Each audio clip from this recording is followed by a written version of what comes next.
नमस्कार दोस्तों, स्वागत है आपका अपने YouTube चैनल में। और आज का हमारा पेपर होने वाला है कनिष्ठ सहायक डेटा एंट्री ऑपरेटर का जो हमारा पेपर हुआ है। आज हम उस पूरे पेपर को अपना सोल्व करने वाले हैं। ये हमारा प्रीवियस पेपर का 15वां पेपर है। इससे पहले हम अपना 14 पेपर अपना विस्तार पूर्वक कंप्लीट करा चुके हैं। ये हमारी एक सीरीज चलाई जा रही है जो हमारे प्रीवियस पेपर में जितने भी हमारे क्वेश्चन आए हैं सभी को हम विस्तार पूर्वक करते हुए चल रहे हैं। यदि अभी तक आप नहीं जुड़े, आप इसके साथ जुड़ो। दूसरी तरफ आपको प्लेलिस्ट में आपको इसी तरह से उत्तराखंड के प्रीवियस पेपर भी आपको मिल जाएंगे। ठीक है, तो शुरू करते हैं अपने पहले क्वेश्चन के साथ। पहला क्वेश्चन जो हमें दिया गया है, राहुल सांकृत्यायन का वास्तविक नाम पूछा है कि राहुल सांकृत्यायन का वास्तविक नाम क्या था। हमारे एग्जाम में राहुल सांकृत्यायन से बहुत सारे क्वेश्चन बनते हैं। जैसे पहला ही क्वेश्चन दिया गया है कि इनका वास्तविक नाम क्या था। तो राहुल सांकृत्यायन का वास्तविक नाम क्या था? इनका वास्तविक नाम था केदार पांडे, जबकि इन्हें अन्य नामों से भी जाना जाता है। इन्हें क्या बोला जाता है? इन्हें महापंडित बोला जाता है। क्या बोला जाता है? याद रखना, महापंडित बोला जाता है। अन्य नाम भी आता है इनका, आपको याद रखना, हिंदी यात्रा साहित्य का जनक, हिंदी यात्रा साहित्य का जनक किसे बोला जाता है? राहुल सांकृत्यायन को बोला जाता है। इनकी महत्वपूर्ण रचनाएं जो आपको याद रखनी है, जैसे सातवीं के बच्चे, महत्वपूर्ण रचना है इनकी। उसके बाद नेक्स्ट, बोलगा से गंगा तक, सातवीं के बच्चे बोलगा से गंगा तक। उसके बाद नेक्स्ट, किन्नरों के देश में, किन्नरों के देश में। ठीक है, उसके बाद जो आपको याद रखना है, एक ही साथ सबको याद रख लेना, जैसे लंका, उसके बाद जापान, लंका, जापान, ईरान, चीन, लद्दाख, श्रीलंका। इन देशों की यात्रा कर चुके हैं और इन देशों पर सब पर इन्होंने यात्रा वृत्तांत लिखा हुआ है। ठीक है, कुछ भी पूछा जाता है, जैसे श्रीलंका पर यात्रा वृत्तांत किसने लिखा, तो बताना राहुल सांकृत्यायन। जापान, ईरान, चीन, लद्दाख और श्रीलंका। जिस समय श्रीलंका चले जाते हैं तो आपको याद रखना है, श्रीलंका में 1930 में ये अपना बौद्ध धर्म स्वीकार कर लेते हैं और इनका नाम पड़ जाता है राहुल। तो राहुल नाम इनका कब से पड़ा, बताना? 1930 से पड़ा, जबकि पहला वास्तविक नाम क्या था इनका? केदार पांडे था। और इन्होंने कहा बौद्ध धर्म अपनाया, तो ये भी याद रखना, श्रीलंका में इन्होंने बौद्ध धर्म अपनाया था। सही है, याद रखना। इनके बारे में अन्य चीजें जो आपको याद रखना है, बोला जाता है इन्होंने हुंकार नामक पत्रिका भी निकाली थी। तो पत्रिका भी याद रखना, अन्य जो रचना है ये भी याद रखना। ठीक है, प्ले लिस्ट में आप जाओगे, आपको राहुल सांकृत्यायन के बारे में टोटल जीवन परिचय इनका मिल जाएगा कि इनका जन्म हुआ था उत्तर प्रदेश में 1893 और मृत्यु होती है 1963 पश्चिम बंगाल। ठीक है, उसके बाद देखते हैं नेक्स्ट अपना दूसरा क्वेश्चन। दूसरा क्वेश्चन क्या दिया गया हमारा? वर्षा ऋतु संधि पूछिए, कौन सी संधि हमारी होगी कि वर्षा ऋतु में आपकी कौन सी संधि होगी? तो वर्षा ऋतु वर्षाधन ऋतु, ऑप्शन नंबर सी हमारा आंसर हो जाएगा। और बात कर लेते हैं संधि, इसमें संधि कौन सी होगी? तो आपको बताना है, इसमें गुण संधि हो जाएगी। कौन सी संधि होगी?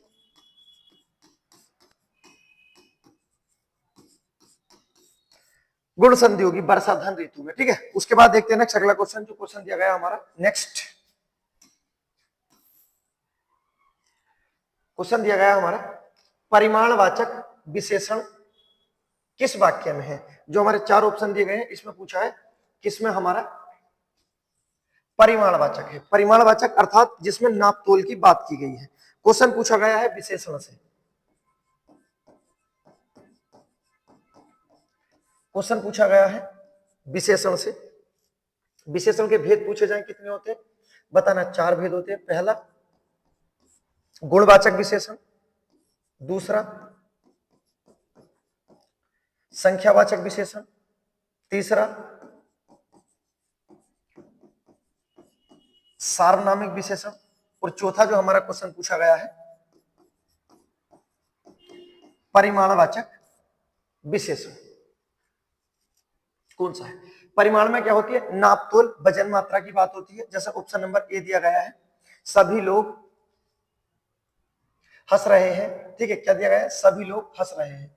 इसमें परिमाणवाचक नहीं होगा, इसमें संख्यावाचक होगा, और संख्या भी अनिश्चित संख्यावाचक होगा, क्योंकि कितने लोग हैं पता नहीं है, सभी लोग। ठीक है, तो इसमें क्या हो जाएगा हमारा? अनिश्चित संख्यावाचक। कुछ बच्चे आ रहे हैं, ये भी बच्चे की बात है, ये भी हमारी संख्या की बात है, अर्थात ये भी अनिश्चित संख्यावाचक हो जाएगा। ठीक है, जो ऑप्शन नंबर डी दिया गया है 2 किलो अनाज दे दीजिए, यही हमारा क्या हो जाएगा? आंसर हो जाएगा। ठीक है, विशेषण से क्वेश्चन बनते हैं, आपको याद रखना, यहां से क्वेश्चन बनते ही बनते एक शब्द दे देंगे, पूछ लेंगे कौन सा विशेषण होता है।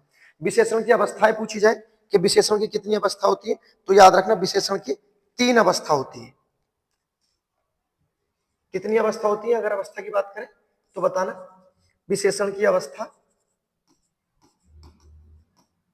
तो अवस्था होती है 3। पहली होती है मूल अवस्था, जिसे साधारण अवस्था भी कहते हैं।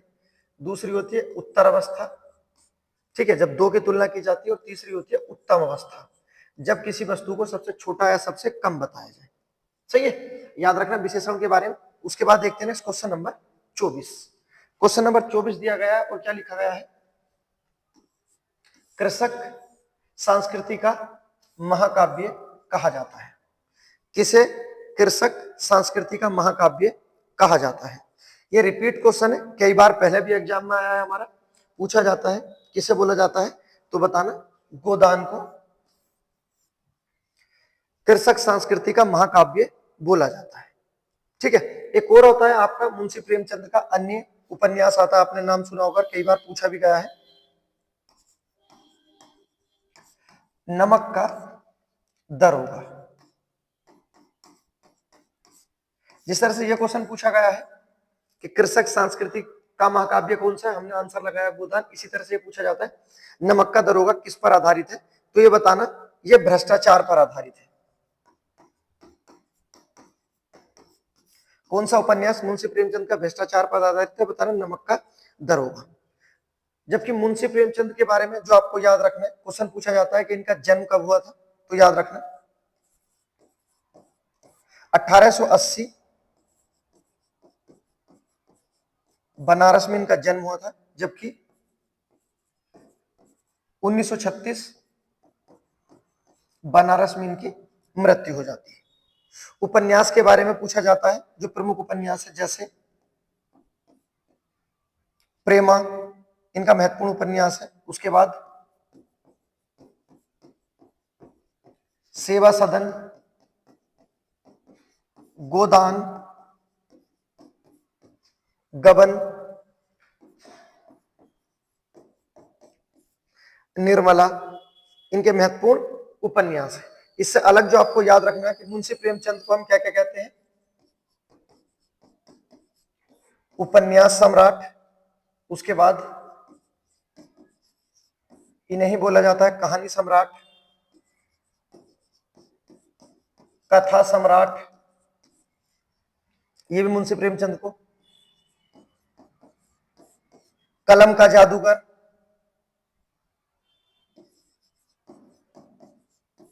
कलम का सिपाही, ये इतने नामों से जाता है मुंशी प्रेमचंद को जाना जाता है। और बोलते हैं भारत का मैक्सिम गोर्की।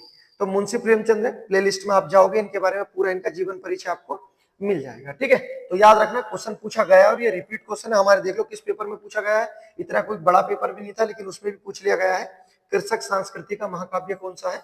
गोदान है। ठीक है, उसके बाद देखते हैं नेक्स्ट अगला क्वेश्चन। नेक्स्ट क्वेश्चन जो हमारा दिया गया है, और क्वेश्चन दिया गया, क्या दिया गया है? अंकुर है ये। अंकुर का पर्यायवाची शब्द कौन सा होगा? क्या पूछा गया है? अंकुर का हमारा पर्यायवाची शब्द क्या होगा? तो ऑप्शन नंबर सी नवोदित इसका आंसर हो जाएगा। ठीक है, जो अंकुरित बीज होते हैं, जो नए उगते हैं, उसी से संबंधित ये क्वेश्चन पूछा गया है। नेक्स्ट देखते हैं अगला क्वेश्चन, राजभाषा आयोग का गठन कब हुआ? राजभाषा आयोग का गठन पूछा गया है, कब किया गया है? अगर क्वेश्चन पूछा जाता राजभाषा आयोग का गठन किस अनुच्छेद में है, सिर्फ इतना क्वेश्चन है, गठन किस अनुच्छेद में? अगर अनुच्छेद पूछा जाता गठन का तो बताइए 344। अनुच्छेद 344 में क्या है हमारे? राजभाषा आयोग के गठन का प्रावधान है। अगर सिर्फ इतना क्वेश्चन होता हमारा राजभाषा आयोग किस अनुच्छेद में है, सिर्फ राजभाषा आयोग, तो बता दे 343 में। अब 343 और 344 में थोड़ा सा ही अंतर आता है और हमारे एग्जाम में क्वेश्चन पूछे गए कि राजभाषा आयोग किस में है, बताना 343, राजभाषा आयोग का गठन किस में है 344, करते कौन है तो बताने हमारे प्रेसिडेंट महोदय करते हैं, अर्थात राष्ट्रपति द्वारा किया जाता है। कौन से अनुच्छेद में? 344 में जो गठन किया जाता है। कितने वर्षों के लिए तो बताना 5 वर्षों के लिए गठन किया जाता है। ठीक है, ये चीजें हैं जो आपको याद रखनी है। क्वेश्चन पूछा जाए राजभाषा आयोग का गठन किया कब गया था, तो 7 जून 1955 में राजभाषा आयोग का गठन किया गया था। याद रखना कब किया गया? 55 में। जबकि अगर क्वेश्चन पूछा जाए इसने अपनी रिपोर्ट कब प्रस्तुत की थी, तो क्वेश्चन याद रखना रिपोर्ट 1956 में प्रस्तुत की थी। ये जो क्वेश्चन है आपको याद रखना, यहाँ से कंफ्यूजन होता है कि राजभाषा आयोग का गठन कब किया गया, तो बताना 1955, रिपोर्ट कब आई 1956। राजभाषा कौन से अनुच्छेद में? 343, और गठन किस में? 344। बिल्कुल बेसिक जानकारी है, आपको याद रखना है।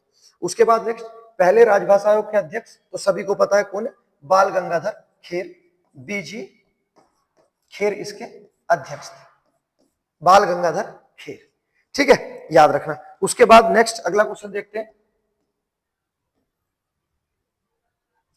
और क्वेश्चन क्या दिया गया है, सही कथन युग्म का चयन कीजिए।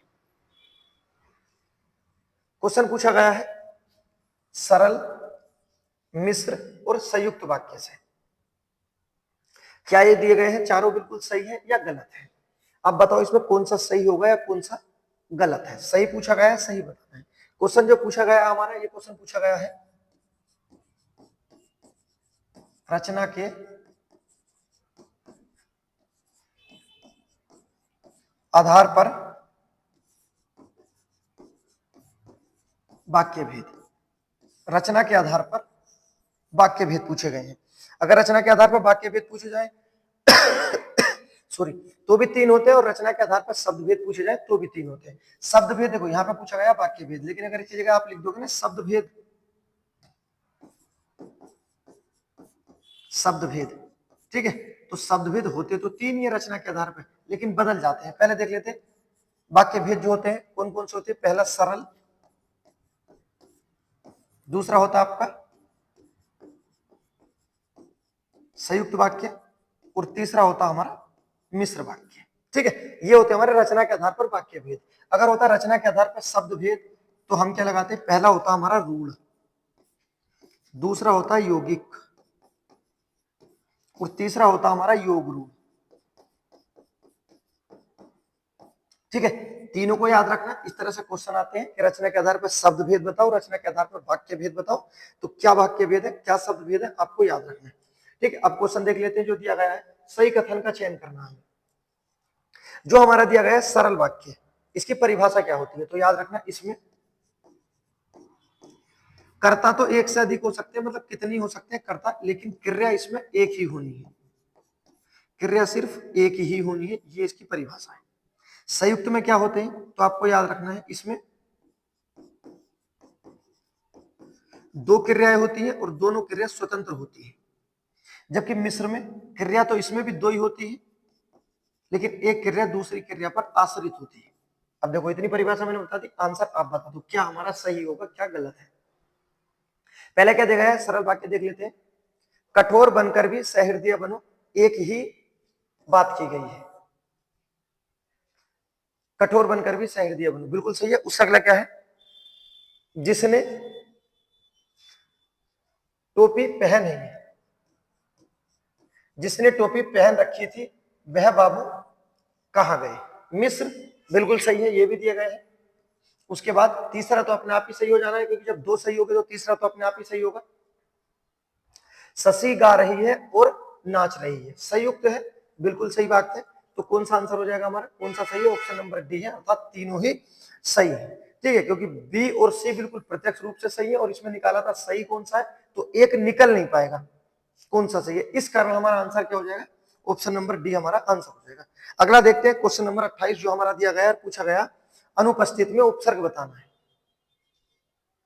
अनुपस्थित में उपसर्ग बताना है। उपसर्ग प्रत्यय से हमारे सभी एग्जामों में क्वेश्चन बनते रहते हैं। उपसर्ग बताने हैं। उपसर्ग के बारे में सबसे पहली बिल्कुल बेसिक चीज जो आपको याद रखना कि ये क्या होते हैं, ये हमारे शब्द का अंश होते हैं, शब्द का अंश होते हैं। ठीक है, सिर्फ शब्द का अंश होते हैं। और क्या होते हैं, ये हमारे अभिकारी होते हैं, शब्द का अंश होते हैं, अभिकारी होते हैं। ठीक है, उसके बाद पूछा जाए उपसर्ग के भेद तो बताना 3 होते हैं। कौन कौन से, पहला संस्कृत में उपसर्ग, दूसरा हिंदी में, और तीसरा उर्दू में। अरबी फारसी उर्दू के ही अंतर्गत आ जाते हैं। जो अरबी फारसी वाले शब्द होते हैं कहाँ जाते हैं, हमारे उर्दू के अंतर्गत आ जाते हैं। संस्कृत में कितने होते हैं, 22, हिंदी में कितने होते हैं, 13, और उर्दू में 19। और क्वेश्चन जो पूछा गया है अन उपसर्ग दिया गया है, अनुपस्थित में कौन सा होगा, अनुपसर्ग होगा। ठीक है, उसके बाद इसकी बात कर लेते हैं कि हमारा जो अनुपसर्ग है ये किस भाषा का है। तो आपको बताना सर अनुपसर्ग हमारा संस्कृत भाषा का है। ठीक है, ये भी पूछे जाते हैं कौन सी भाषा के कौन से उपसर्ग होते हैं। जैसे अनु पूछा जाए, प्रति या पूछा जाए प्र, उसके बाद निस, जिन भी शब्द के लास्ट में आपका दूसरे शब्द पे हलंत लगेगा वो सब संस्कृत के ही हो जाते हैं। ठीक है, तो याद रखना इसमें ऑप्शन नंबर बी हमारा आंसर हो जाएगा। उसके बाद देखते हैं नेक्स्ट अगला क्वेश्चन, क्वेश्चन नंबर 29, निम्नलिखित में से पुल्लिंग शब्द का चयन करना है। क्वेश्चन पूछा गया हमारा लिंग से। पहचान किससे होती है, लिंग की पहचान, तो बताना लिंग की पहचान होती है संज्ञा से। किससे होती है, आपको आंसर लगाना, संज्ञा से लिंग की पहचान होती है।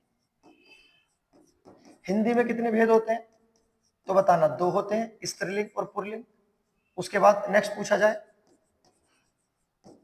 संस्कृत में कितने होते हैं, तो बताना 3, स्त्रीलिंग, पुल्लिंग और नपुंसक। सही है, अब बात कर लेते हैं जो क्वेश्चन पूछा गया पुल्लिंग बताना है, कौन सा शब्द होगा, तो ऑप्शन नंबर डी हमारा कुटुंब हमारा पुल्लिंग शब्द है, जबकि सभा, सरकार और फौज हमारी स्त्रीलिंग शब्द है।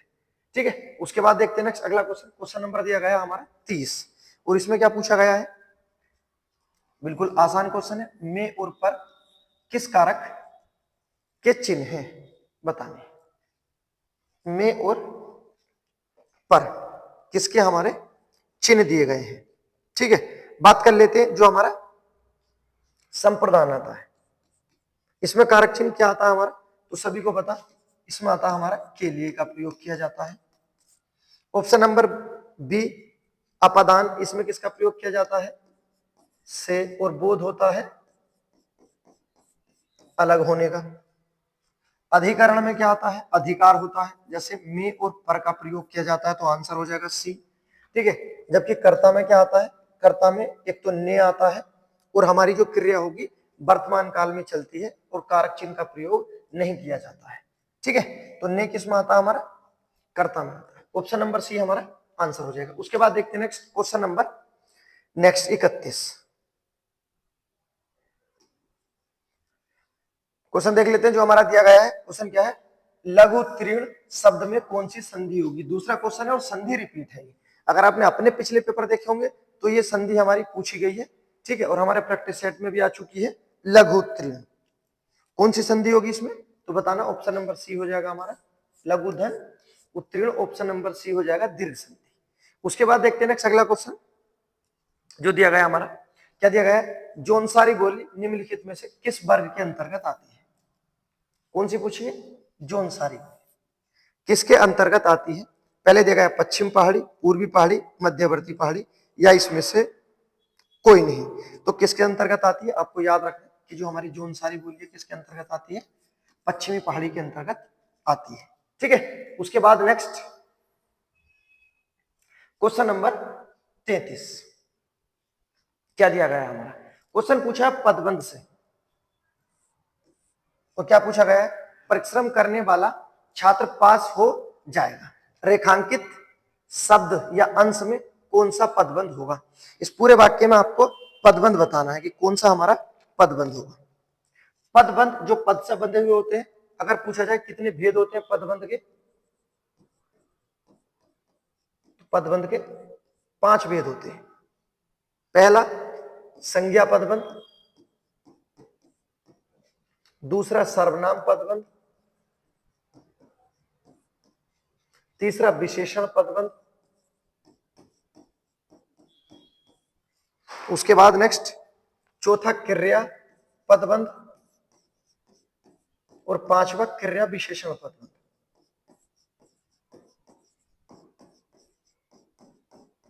ये क्या होते हैं हमारे पदबंध के भेद होते हैं। और जो क्वेश्चन दिया गया है हमारा, परिश्रम करने वाला छात्र पास हो जाएगा, किस पर जोर दिया गया है, संज्ञा पर, तो कौन सा हो जाएगा हमारा संज्ञा पदबंध हो जाएगा। ठीक है, उसके बाद देखते हैं नेक्स्ट अगला क्वेश्चन। जो क्वेश्चन दिया गया है हमारा, वह सर्वनाम के किस भेद के अंतर्गत आता है। क्या पूछा है, वह पूछा गया है कि इसमें हमारा कौन सा सर्वनाम होगा, कौन सा सर्वनाम होगा। जो क्वेश्चन पूछा गया हमारा पुरुषवाचक सर्वनाम से क्वेश्चन पूछा गया है। किससे पूछा गया है, पुरुषवाचक सर्वनाम से क्वेश्चन पूछा गया है। पुरुषवाचक सर्वनाम के कितने भेद होते हैं, 3 भेद होते हैं। पहला कौन सा होता है, उत्तम पुरुषवाचक, दूसरा होता है मध्य पुरुषवाचक और तीसरा होता है अन्य पुरुषवाचक। तीनों को आपको याद रखना है, उत्तम, मध्य और अन्य। उत्तम में किसकी बात होती है, अपनी बात होती है, स्वयं वक्ता अपने आप में बात करता है, जैसे मैं या मुझे जैसे शब्दों का प्रयोग किया जाएगा। मध्य में श्रोता कार्य करते हैं, अर्थात सुनने वाले की बात होती है, जैसे आप, तुम। अन्य में क्या होता है, अन्य में इनकी केवल बात की जाती है, ना तो श्रोता होता है और ना ही आपका वक्ता होता है, केवल इनकी बात की जाती है, जैसे बे। अब बे जिनकी बात कर रहे हैं, मैं बोल रहा हूं, आप सुन रहे हैं, लेकिन बात हो रही है किसी तीसरे की, बे। उसके बाद आएगा वह, जो क्वेश्चन पूछा गया है। उसके बाद आएगा यह, तो ये शब्द बे, वह और यह, उसके बाद ये भी इसी में आ जाएगा। ये शब्द कहाँ आते हैं, जो क्वेश्चन हमारा पूछा गया है, अन्य पुरुषवाचक सर्वनाम के अंतर्गत आते हैं। ऑप्शन नंबर सी हमारा आंसर हो जाएगा। ठीक है, याद रखना, सर्वनाम से क्वेश्चन पूछा गया है। उसके बाद देखते हैं नेक्स्ट अगला क्वेश्चन, क्वेश्चन नंबर 35 जो हमारा दिया गया है। इसमें पूछा गया है, निम्न में कौन सा तुर्की भाषा का शब्द है। अर्थात आगत शब्द से हमारा क्वेश्चन पूछा गया है, और आगत शब्दों से क्वेश्चन पूछे जाते हैं, हमारे कई एग्जाम में पूछे गए हैं। और यहाँ क्या पूछा हमारा, तुर्की भाषा का शब्द बताया। पहला दिया गया है आपका कैची, उसके बाद कमरा, रिक्शा और चाय। पहला बात कर लेते हैं, लास्ट वाला शब्द जो हमारा चाय दिया गया है, ये कौन सी भाषा का शब्द है। चाय और चीनी दोनों हमारे चीनी भाषा के शब्द हो जाएंगे। रिक्शा कौन सी भाषा का शब्द है, रिक्शा जापानी भाषा का शब्द है। जबकि कमरा हमारा पुर्तगाली भाषा का शब्द है। तो बचा क्या हमारा, कैची हमारा कौन सी भाषा का शब्द है, तो बताना ये हमारा तुर्की भाषा के शब्द है। तुर्की भाषा के शब्दों में अन्य शब्द जो हमारे एग्जाम में आते हैं, जैसे आपको याद रखना है, भाषा का ही नाम है उर्दू। कौन सी भाषा का है, बताना तुर्की भाषा का है। उसके बाद बहादुर,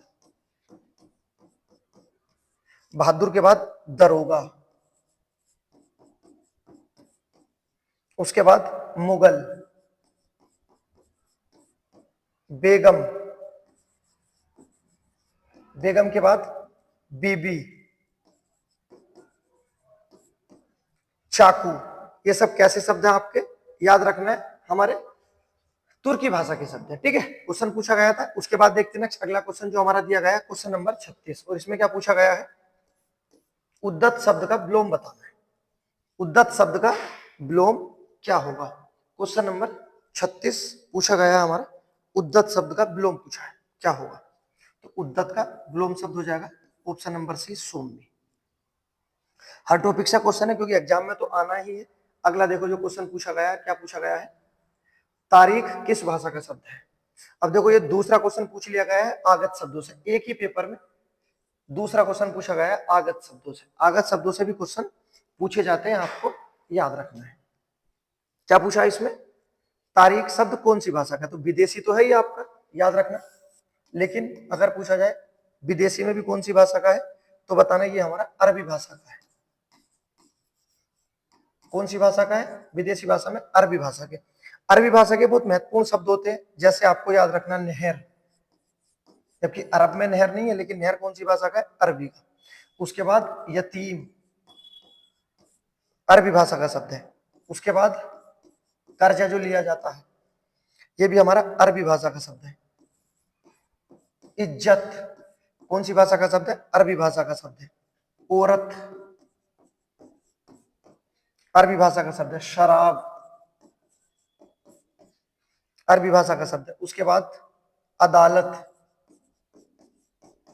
जब अदालत आएगा तो इसके अंदर आते हैं वकील, तो वकील भी आपका अरबी भाषा का शब्द है। नेक्स्ट जहाज, ये भी हमारा अरबी भाषा के शब्द है। उसके बाद अन्य शब्दों में जो अरबी के सबसे महत्वपूर्ण शब्द है, आपको याद रखना, स्टार लगा लेना, जो सबसे ज्यादा हमारे पूछे गए हैं। जैसे अखबार, कौन सी भाषा का शब्द है? बताना अरबी। उसके बाद सुल्तान, मौसम कौन सी भाषा का शब्द है? अरबी भाषा का शब्द है। उसके बाद किताब, अरबी भाषा का शब्द है। और लास्ट स्वयं, अगर पूछा जाए तुर्की किस भाषा का शब्द है, तो बताना तुर्की खुद अरबी भाषा का शब्द है। तो अरबी भाषा के शब्द है, आपको याद रखना, बहुत इंपॉर्टेंट है, रिपीट होते रहते हैं, यहीं से क्वेश्चन बनते हैं। अगला क्वेश्चन देखो जो पूछा गया है हमारा, उपहान शब्द का क्या अर्थ है?